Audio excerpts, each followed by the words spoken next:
प्रभात खबर की चैनल में आपका स्वागत है। आज हम बात करेंगे, हमारे साथ अर्थशास्त्री जया धीरेज जी हैं, जिन्होंने शिक्षा का अधिकार को लेकर के जनसंवाद कार्यक्रम में जगह जगह हिस्सा लिया है और खासकर एकल शिक्षा का ये लगातार विरोध कर रहे हैं।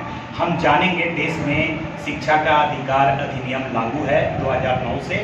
हम जानेंगे इनसे कि वास्तविक स्थिति क्या है झारखंड में शिक्षा का अधिकार।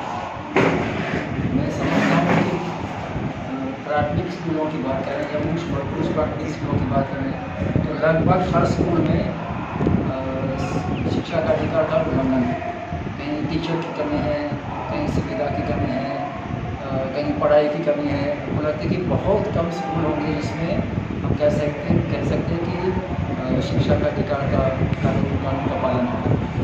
एकल शिक्षा की बात हो रही थी, झारखंड में क्या स्थिति है? एकल शिक्षा से हम लोग इसलिए शुरू कर रहे हैं क्योंकि मैं समझता हूँ कि शिक्षा का अधिकार कानून का सबसे बेसिक प्रावधान वही है कि हर स्कूल में कम से कम 2 टीचर रहें और 30-30 बच्चे के लिए एक टीचर रहे।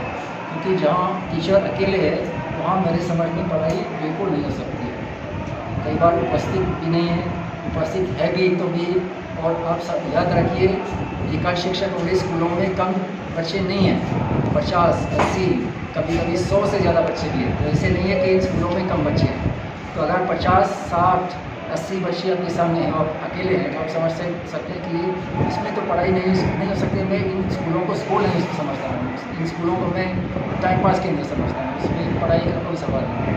इसलिए हम लोग वहीं से शुरू करते हैं और मैं समझता हूँ कि इन स्कूलों में शिक्षक अकेले रहने का कोई बहाना नहीं हो सकता। आंकड़ा क्या है एकल शिक्षा का आंकड़ा झारखंड की बात करें तो प्राथमिक स्कूलों में 3 स्कूल में से एक स्कूल है जिसमें यानी लगभग 30% स्कूल लगभग एक शिक्षक के भरोसे लगभग नहीं 30% स्कूल है जिसमें एक टीचर। ये सरकारी आंकड़े हैं, ये ऑफिशियल स्टैटिस्टिक्स है, हमारे आंकड़े नहीं है। हमने जो सर्वे किया है उसमें भी 30% दिखता है, लेकिन ये ऑफिशियल स्टैटिस्टिक्स है तो इनको डिनाई नहीं कर सकते हैं। और इस स्थिति का कारण साफ है कि टीचर्स जब तक अपॉइंट नहीं करेंगे और हर साल कुछ टीचर्स रिटायर होते रहेंगे तो टीचरों का संख्या कम होता रहेगा। फिर हर स्कूल में 2 शिक्षक रखने का व्यवस्था नहीं। क्या योजना आपकी क्या है इस मामले में? क्या जी? शिक्षा का अधिकार कानून लागू हो, इसके लिए आपके पास क्या योजना है, क्या प्लानिंग है? सबसे पहले टीचर अपॉइंटमेंट होना चाहिए।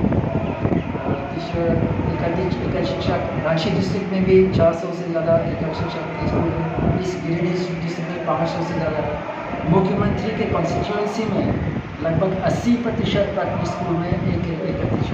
तो it's a very huge problem across Jharkhand, जिसका कोई बहाना नहीं हो सकता है और जिसका इलाज बहुत साफ है कि टीचर अपॉइंट कीजिए और शिक्षा का अधिकार कानून के अनुसार उनका पुष्टि कीजिए ताकि हर स्कूल में कम से कम 2 टीचर रहें और 30-30 बच्चे के लिए एक टीचर। सरकार से कोई बातचीत हुई है? आपने संघर्ष का ऐलान किया है? ऐसे हम सालों से इस मांग को रखते रहते हैं और सरकार तो कहते रहते कि हाँ हम तो अपॉइंट करेंगे, प्रक्रिया में है हो रहा है, लेकिन अभी तक जब तक स्कूल में टीचर नहीं दिखेंगे तो तब तक हम नहीं बदलेंगे कि आप पंचायतों को जोड़ने की बात कर रहे हैं। जब पंचायतों को ही अधिकार नहीं मिला हुआ है तब फिर वो किस तरह से स्कूल में काम करेंगे? भी कुछ मदद कर सकते हैं, निगरानी कर सकते हैं, लोगों को अपना अधिकार मानने का फैसिलिटेशन कर सकते हैं, स्कूल का देखरेख कर सकते हैं, मेंटेनेंस कर सकते हैं,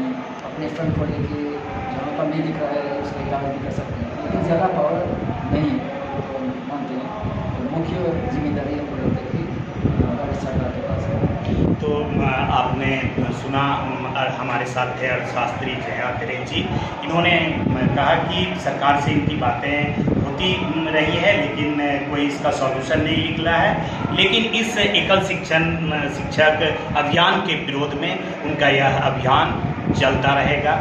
मैं राकेश सिन्हा, प्रभात खबर गिरिडीह।